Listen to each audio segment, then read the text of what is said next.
Caribbean सागर के बीचों बीच एक छोटा सा परिवार अपनी शानदार यॉट पर छुट्टियां एंजॉय कर रहा होता है। चारों तरफ सिर्फ गहरा नीला पानी और शांत माहौल होता है। परिवार में टॉम, उसकी पत्नी जूलिया, बेटी कैसी और छोटा बेटा बेन शामिल होते हैं। सब लोग अपनी अपनी मस्ती में बिजी होते हैं। तभी जूलिया समुद्र में तैरने के लिए पानी में उतर जाती है। शुरुआत में सब कुछ सामान्य लगता है। वह आराम से पानी में तैर रही होती है और खुले समुद्र का मजा ले रही होती है। लेकिन कुछ ही देर बाद उसे अपने पैरों के नीचे कुछ अजीब सा महसूस होता है, जैसे कोई चीज बहुत धीरे से उसे छू कर निकल गई हो। जूलिया पहले इसे अपना वहम समझती है। वह चारों तरफ नजर दौड़ाती है, लेकिन पानी के अंदर कुछ भी दिखाई नहीं देता। समुंदर बिल्कुल शांत होता है। वह दोबारा रिलैक्स होने की कोशिश करती है, लेकिन तभी फिर से उसके पैरों के पास कुछ हरकत होती है। इस बार उसका डर बढ़ जाता है। वह तुरंत यॉट की तरफ तैरना शुरू कर देती है। तभी अचानक कोई अनदेखी ताकत उसकी टांग पकड़कर नीचे खींचने लगती है। जूलिया घबराकर मदद के लिए चिल्लाती है, लेकिन उसकी बेटी कैसी हेडफोन लगाकर गाने सुन रही होती है, इसलिए उसे कुछ सुनाई नहीं देता। दूसरी तरफ टॉम और बेन मछली पकड़ने में बिजी होते हैं। जूलिया पूरी ताकत से पानी के ऊपर रहने की कोशिश करती है, लेकिन बार बार पानी उसके मुंह में चला जाता है। उसकी आवाज भी कमजोर पड़ने लगती है। कुछ देर बाद टॉम को एहसास होता है कि काफी समय से उसने जूलिया को नहीं देखा। वह जल्दी से चारों तरफ नजर घुमाता है और दूर पानी में उसे संघर्ष करते हुए देख लेता है। वह घबराकर बच्चों को आवाज देता है और तुरंत यॉट उस दिशा में मोड़ता है। फिर बिना समय गंवाए समुद्र में छलांग लगा देता है। टॉम तेजी से जूलिया तक पहुंचता है। वह उसे संभाल कर वापस यॉट की तरफ तैरने लगता है। काफी मुश्किल के बाद दोनों वापस ऊपर आ जाते हैं और बच्चे मिलकर उन्हें यॉट पर खींच लेते हैं। जूलिया बुरी तरह डरी हुई होती है, लेकिन खुद को संभालते हुए कहती है कि शायद तेज लहरों की वजह से उसे ऐसा महसूस हुआ होगा। रात होने पर परिवार बेन का जन्मदिन सेलिब्रेट करता है। सब लोग माहौल हल्का करने की कोशिश करते हैं। केक काटा जाता है और थोड़ी देर के लिए सब कुछ सामान्य लगने लगता है। तभी कैसी के बॉयफ्रेंड का वीडियो कॉल आता है। वह लैपटॉप लेकर बाहर चली जाती है। कॉल पर उसका बॉयफ्रेंड दिखाता है कि शहर के ऊपर काले और बेहद डरावने बादल मंडरा रहे हैं। पूरा आसमान जैसे किसी तूफान से भर गया हो। लेकिन कुछ सेकंड बाद वीडियो कॉल अजीब तरह से ग्लिच होने लगती है और अचानक फ्रीज हो जाती है। कैसी परेशान होकर वापस परिवार के पास आती है और उन्हें सब बताती है। टॉम उसे समझाता है कि जमीन से इतनी दूर होने की वजह से नेटवर्क कमजोर हो सकता है। इसी दौरान अचानक सबको बाहर से एक भारी आवाज सुनाई देती है। पूरा परिवार बाहर आता है और हैरानी से देखता है कि कई विशाल व्हेल मछलियां उनके पास से गुजर रही हैं। टॉम समझाता है कि व्हेल्स हमेशा पृथ्वी के मैग्नेटिक फील्ड को फॉलो करती हैं, लेकिन जब कोई बड़ा प्राकृतिक बदलाव आता है तो वे रास्ता भटक जाती हैं। अचानक यॉट जोर से हिलती है और बेन नीचे गिर जाता है। टॉम को शक होता है कि शायद यॉट के नीचे कुछ टकराया है। वह डाइविंग गियर पहनकर नीचे चेक करने चला जाता है। कुछ देर बाद जब वह वापस आता है तो उसके कंधे पर गहरा घाव होता है। जूलिया जल्दी से उसका इलाज करती है। टॉम बताता है कि पानी के अंदर उसे ऐसा लगा जैसे कोई बहुत बड़ा जीव उसके पीछे घूम रहा था। जब उसने पीछे मुड़कर देखा तो उसे कुछ साफ दिखाई नहीं दिया और तभी उसका कंधा प्रोपेलर से कट गया। लेकिन वह बार बार कहता है कि वहां नीचे कोई बहुत विशाल चीज जरूर थी। थोड़ी देर बाद टॉम देखता है कि यॉट को काफी नुकसान पहुंच चुका है। इंजन भी ठीक से काम नहीं कर रहा होता। जूलिया लगातार रेडियो पर मदद मांगने की कोशिश करती है, लेकिन कोई जवाब नहीं मिलता। कैसी भी फोन में नेटवर्क ढूंढती रहती है, मगर हर तरफ सिर्फ सन्नाटा होता है। उसी समय कैसी अचानक डर कर चिल्ला उठती है, क्योंकि उसे एक अजीब सा चेहरा दिखाई देता है। लेकिन अगले ही पल पता चलता है कि वह बेन था, जिसने मास्क पहनकर मजाक किया था। कुछ पल के लिए सब हंसते हैं, लेकिन माहौल का डर अभी भी खत्म नहीं हुआ होता। धीरे धीरे यॉट पूरी तरह बंद पड़ जाती है और समुद्र के बीचों बीच फंस जाती है। रेडियो से कभी कभी टूटी फूटी आवाजें आती हैं, लेकिन कुछ समझ नहीं आता। टॉम परिवार को बताता है कि उनके पास सिर्फ 4 दिन का खाना और पानी बचा है। अब उन्हें उम्मीद करनी होगी कि कोई मछली पकड़ने वाली नाव यहाँ से गुजरे। तभी अचानक रडार पर कुछ अजीब चीज दिखाई देती है। साथ ही आसमान से डरावनी आवाजें आने लगती हैं। पूरा परिवार बाहर दौड़कर आता है और देखता है कि आग के कई बड़े गोले आसमान से गिर रहे हैं। दूर दूर धमाके होने लगते हैं। पहले सबको लगता है कि उल्का पिंड गिर रहे हैं। एक जलता हुआ टुकड़ा पानी में उनके बेहद करीब गिरता है। टॉम तुरंत इंजन स्टार्ट करने की कोशिश करता है। इंजन कुछ सेकंड के लिए चालू भी हो जाता है, लेकिन तभी एक और धमाका पास में होता है। पूरा परिवार डर कर एक दूसरे को पकड़ लेता है। फिर टॉम को समझ आता है कि ये उल्का पिंड नहीं, बल्कि पृथ्वी के चारों तरफ घूम रहे सैटेलाइट्स हैं जो आसमान से गिर रहे हैं। तभी बेन नोटिस करता है कि इंजन से धुआं निकल रहा है। जांच करने पर पता चलता है कि इंजन पूरी तरह खराब हो चुका है। कुछ ही देर में तेज तूफानी हवाएं चलने लगती हैं। परिवार यॉट के अंदर छुप जाता है। इसी दौरान बिना किसी के ध्यान दिए कंपास बहुत तेजी से घूमने लगता है। लहरें इतनी तेज होती हैं कि पूरी यॉट बुरी तरह कांपने लगती है। बेन दोबारा गिर जाता है और इस बार उसे चोट भी लगती है। टॉम बाहर जाकर लाइफ जैकेट्स लाता है। तभी अचानक पूरी बिजली चली जाती है। वह तुरंत पावर सिस्टम रीसेट करता है और लाइट वापस आ जाती है। लेकिन उसी समय बेन देखता है कि जूलिया की नाक से खून बह रहा है। जूलिया को चक्कर आने लगते हैं जबकि कैसी अचानक उल्टी करने लगती है। टॉम लगातार रेडियो पर संपर्क करने की कोशिश करता रहता है लेकिन कुछ काम नहीं करता। तभी एक बेहद तेज और कान फाड़ देने वाली आवाज सुनाई देती है। हवा और भी खतरनाक हो जाती है। जूलिया दरवाजे बंद करने की कोशिश करती है लेकिन एक हैच खुल जाती है और तेज हवा खिड़कियां तोड़ने लगती है। टॉम एक फ्लेयर जलाता है ताकि कुछ दिखाई देता रहे लेकिन कुछ ही पलों में पूरा इलाका अंधेरे में डूब जाता है। अगली सुबह जब परिवार उठता है तो उन्हें यकीन नहीं होता कि वे अभी तक जिंदा हैं, लेकिन यॉट लगभग आधी तबाह हो चुकी होती है। जब वे बाहर आते हैं तो उनकी आंखें फटी रह जाती हैं। समुद्र का पानी गायब हो चुका होता है और उनकी यॉट सूखी जमीन पर फंसी होती है। हर तरफ सिर्फ खाली समंदर का तल दिखाई देता है। कैसी फोन चेक करती है लेकिन नेटवर्क पूरी तरह खत्म हो चुका होता है। बेन मरे हुए केकड़ों से खेलने लगता है। टॉम कंपास चेक करता है और देखता है कि उसकी दिशा उलट चुकी है। वह समझ जाता है कि पृथ्वी के मैग्नेटिक पोल्स बदल गए हैं। कैसी टूट जाती है क्योंकि उसे लगता है कि उसका बॉयफ्रेंड शायद अब जिंदा नहीं होगा। जूलिया उसे समझाने की कोशिश करती है लेकिन कैसी गुस्से में वहां से चली जाती है। उसी दौरान टॉम रेडियो ट्राई करता है और इस बार आखिरकार एक आदमी से संपर्क हो जाता है। उसका नाम नाउ होता है जो एक सबमरीन का कप्तान होता है। वह बताता है कि उसकी सबमरीन भी जमीन पर फंस चुकी है। वह कंफर्म करता है कि पृथ्वी के मैग्नेटिक पोल्स पलट गए हैं जिसकी वजह से समुद्र पीछे हट गया है। नाउ बताता है कि शायद एक हफ्ते के अंदर पानी वापस लौट आएगा और तब पूरी दुनिया में भयानक तबाही होगी। वह परिवार को चेतावनी देता है कि जितनी जल्दी हो सके किसी ऊंची जगह पहुंच जाओ। नाउ कहता है कि उसकी सबमरीन में सिर्फ 3 लोगों के लिए जगह बची है। यह सुनकर जूलिया और टॉम अपने बच्चों को बचाने की विनती करते हैं। आखिरकार नाउ उन्हें अपनी लोकेशन दे देता है। अगली सुबह परिवार यात्रा शुरू करता है। वे जरूरी सामान लेकर सूखे समुद्र के तल पर चलना शुरू करते हैं। रास्ता बेहद खतरनाक और अजीब होता है। हर तरफ मरी हुई समुद्री चीजें और जहरीला कचरा पड़ा होता है। कुछ समय बाद टॉम को दूर एक लंगड़ा आदमी दिखाई देता है जिसके हाथ में हारपून होता है और साथ में एक कुत्ता भी होता है। टॉम इंसानियत दिखाते हुए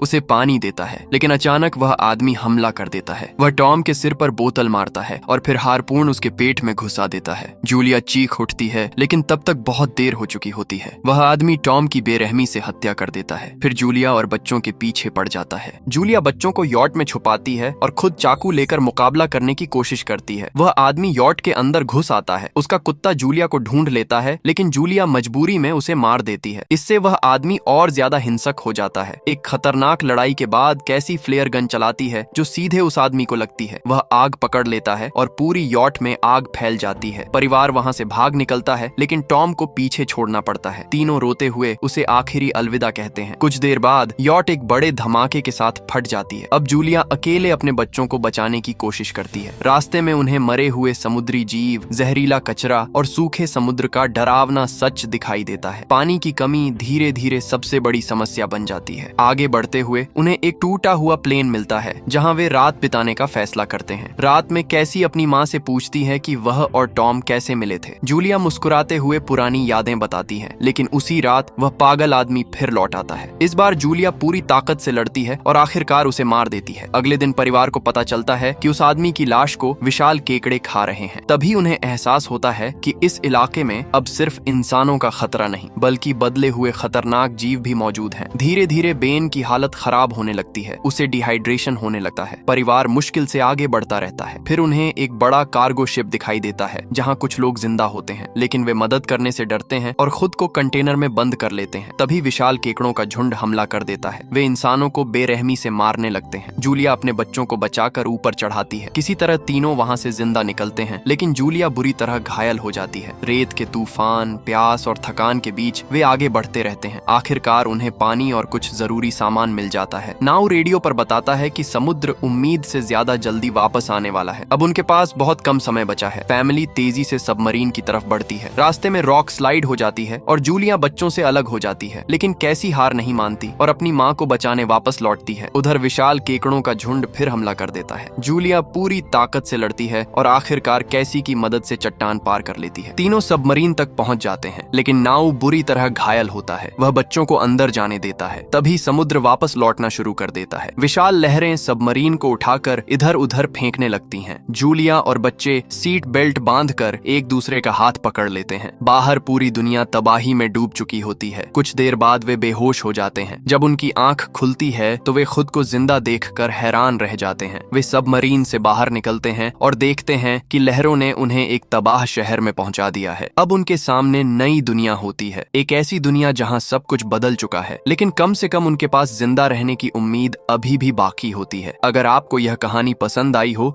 तो वीडियो को लाइक करें, चैनल को सब्सक्राइब करें और बेल आइकॉन जरूर दबाएं ताकि ऐसी ही शानदार मूवी एक्सप्लेन वीडियो आपको मिलती रहे। धन्यवाद।